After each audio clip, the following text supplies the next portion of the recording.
Donc là, je suis parti pour vous dire de regarder une série CW qui n'est pas Legends of Tomorrow. Et apparemment, j'ai pas de tumeur au cerveau. Profitez-en, ça va pas durer. Salut les cinéphiles de l'extrême et bienvenue pour cette nouvelle critique à l'arrache où je vais vous parler de Superman et Lois, la nouvelle série CW que j'ai terminée il y a un moment, mais faut trouver le temps de caler cette vidéo. Et là voilà enfin. Pour info, j'enregistre en septembre, je sais pas quand est-ce que ça sort. L'histoire c'est celle du Superman et de Lois de l'univers Arrow, de l'Arrowverse, voilà, qu'on a découvert dans Supergirl. Donc ça se passe une quinzaine d'années un petit peu après tout ce qui se passe en ce moment dans CW, quoi. On va dire 15-16 ans après la mort de Arrow. Oh là là, j'ai spoilé Arrow! Je m'en bats les couilles, ça fait au moins 2 ans qu'il est mort. Et donc, désormais, ils ont des enfants, ce sont des adolescents, et on va découvrir ce que c'est la vie de famille quand on s'appelle Superman. Et oui, cette série a tout compris. Parce que moi, au début, quand on m'a dit une série Superman, j'ai dit, oh, ça va être chiant, ça va être Superman qui sauve le monde, il est tout content, voilà, le boy scout. Ça, c'est pour ça que j'aime pas trop Superman. J'ai tendance à lire que les trucs où Superman déconne un petit peu du ciboulot, genre Superman Red Son par exemple. D'ailleurs, j'avais parlé de l'adaptation en animé si ça vous intéresse. Mais cette série, c'est pas du tout ça. Alors certes, on a un Superman beau gosse, flamboyant, toujours droit dans ses bottes. Mais c'est un Superman qui galère. C'est pas un Superman qui galère en fait. C'est un Clark qui galère. Parce que s'il y a bien un truc qui est compliqué dans cette série, et ça a été compris, c'est que combattre les méchants, c'est pas trop le problème de la vie de Superman. Par contre, savoir ce qu'est être un père, comment être un père quand tu t'appelles Superman, surtout qu'il le cache à ses gosses. Bon, il le découvre dès le premier épisode en tout cas, au bout de l'âge de 16-17 ans. Donc ils sont en pleine crise d'adolescence, ils se cherchent. Et là d'un coup, t'as Superman qui leur dit, écoutez, vous êtes à moitié kryptonien. Ah super pour la recherche d'identité, ça de savoir que t'es à moitié extraterrestre. Et donc on voit un Clark qui, certes, n'a aucun problème à tabasser des méchants, à sauver l'univers, le monde, mais qui galère en tant que parent. Et c'est ça qui est intéressant dans cette série, c'est que c'est une série qui est sur la famille. Alors certes, il y a de la baston, certes, il y a du kryptonien qui va venir casser des bouches, tout ça, il y a du méchant, typiquement des trucs de comics, mais il y a de l'humain. Et c'est ça qui est intéressant dans le super-héros de manière globale. C'est pour ça que j'adore Spider-Man, c'est que ce qui est intéressant, c'est pas qu'il combatte les méchants, c'est sa vie perso. Comment il arrive à gérer à la fois être un super-héros et sa vie de famille. Spidey, ça a toujours été être ado, ensuite être professeur, être carrément PDG de Parker Industries, qui est en concurrence avec Stark Industries. Il y a une époque où il a été père, où il expliquait en tant que vieux Spider-Man à sa fille May Parker comment devenir une super-héroïne ou comment justement refuser ses pouvoirs. Superman c'est pareil, on a un père qui est en galère, Lois qui finalement est celle qui arrive le mieux à gérer le fait d'être parent, et finalement Superman c'est un peu, Clark c'est un peu le père qui part au boulot, qui part à l'étranger, machin, que les enfants voient jamais, qu'ils voient très rarement, donc c'est un peu ce père absent qui va devoir rattraper les années perdues, et c'est aussi un père qui a perdu son père adoptif très jeune et qui a jamais connu son père biologique à part par le biais de l'intelligence artificielle.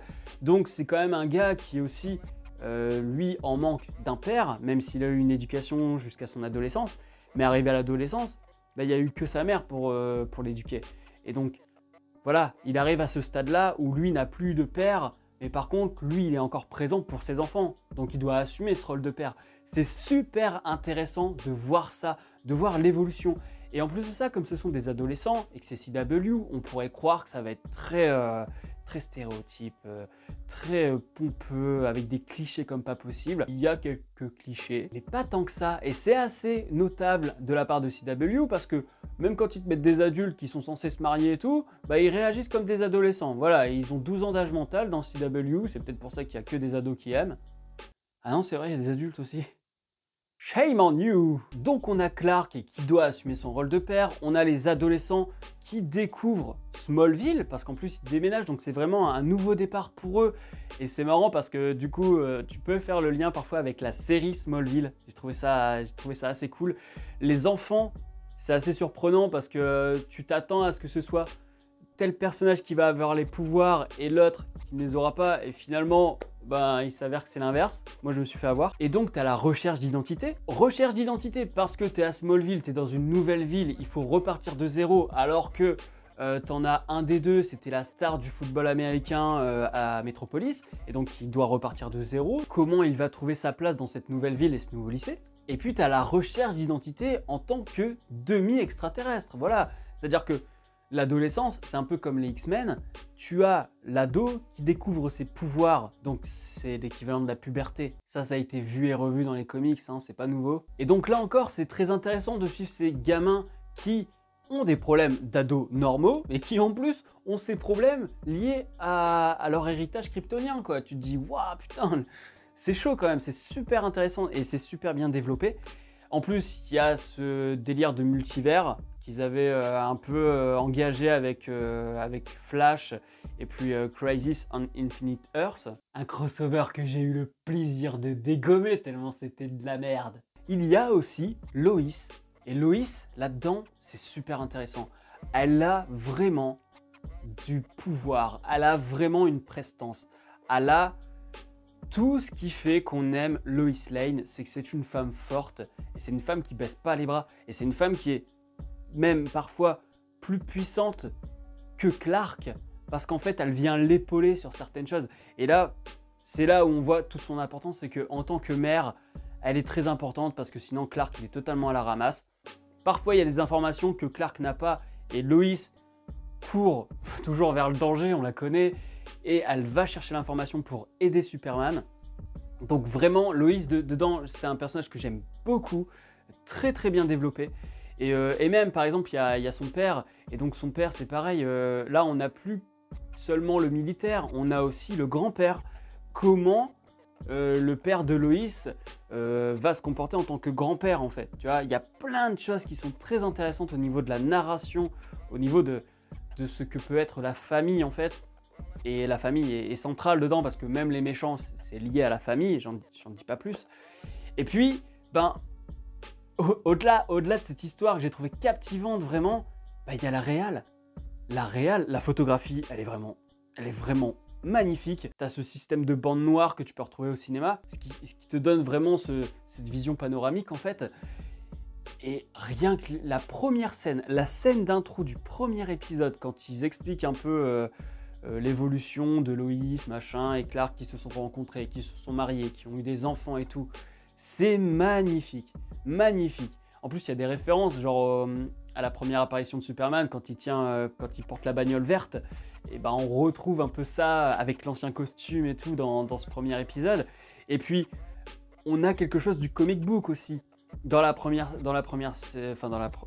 épisode, dans la première scène où je vous explique avec le moment où il raconte l'histoire de Lois et Clark finalement, eh bien, tu as des télés. On fait un travelling sur les différentes télés avec Superman qui sauve des vies et qui sauve des gens dans chaque télé finalement. Et en fait, c'est une ellipse. Et cette ellipse, dans différentes télés, qu'est-ce que c'est? C'est tout simplement un strips. En fait, c'est tout simplement des cases de BD qu'on traverse en fait à travers le travelling. Donc, il y a plein de bonnes idées comme ça de mise en scène. Une mise en scène en plus au niveau de la photographie par exemple, on est plus proche de Zack Snyder que de CW, quoi. C'est-à-dire que même là, ils se sont fait plaisir, quoi. Le soleil qui revient très fréquemment dans la caméra, qu'on retrouve toujours face à nous, qui fait que, du coup, ben, le soleil incarne constamment l'espoir qu'incarne aussi Superman, et on le retrouve assez fréquemment, ce soleil, tu vois. Donc oui, quand on voit la ferme aussi de Smallville, au début je me suis même posé la question, mais est-ce que c'est la même que dans le Smallville de Zack Snyder? Tout simplement parce qu'en fait ils essayent de reproduire un peu la même photographie en fait, avec les mêmes couleurs, les mêmes moments de la journée qui sont filmés. C'est une énorme surprise en fait cette série. Et à mon avis, ça peut expliquer pourquoi Flash, maintenant, ça ressemble de plus en plus à Power Rangers. C'est tout simplement parce que tout le budget de CW, il est parti dans cette série et qu'ils ont carrément mis de côté toutes les séries qui sont devenues de plus en plus à chier, que j'ai arrêté, hein. De toute façon, j'en ai déjà parlé. À part Legends of Tomorrow qui se prend pas au sérieux, ça fait plaisir. Ça se permet des petites prouesses techniques au niveau mouvement de caméra. Voilà. Vraiment, je sais pas ce qui est arrivé à CW, d'un coup ils se sont dit tiens, on va essayer de faire des bonnes séries. Bah il était temps, hein. Après on peut peut-être lui reprocher le côté méchant, voilà, le côté classique du comics. Je pense que là, c'est un peu trop, parfois c'est un peu tiré par les cheveux, hein, je vous l'avoue, il y a des choses un peu coconnes. Je trouve que c'est un peu prévisible aussi, voilà, mais on s'en fout parce que c'est pas ce qui est intéressant en fait dans cette série, c'est le fait d'avoir un méchant, c'est histoire de mettre un enjeu. Mais l'enjeu, un enjeu pour le public en fait, pour qu'il ait l'impression que vraiment il y a un danger qui pèse sur le monde. Mais pour moi, le vrai enjeu de cette série, c'est comment tu vas réussir à éduquer tes gosses maintenant qu'ils savent qu'ils sont à moitié kryptoniens. Comment tu vas les éduquer, sachant que toi, tu as une responsabilité envers le monde entier. Comment tu peux faire passer tes gosses avant le monde. Enfin, tu vois, il y a plein de questions comme ça qui sont importantes dans cette série. Franchement, sans méchant, ça aurait été encore mieux parce qu'on aurait pu encore plus développer cet aspect-là, quoi. Si j'ai une note à lui donner sur Captain Watch, ce sera « j'aime beaucoup ».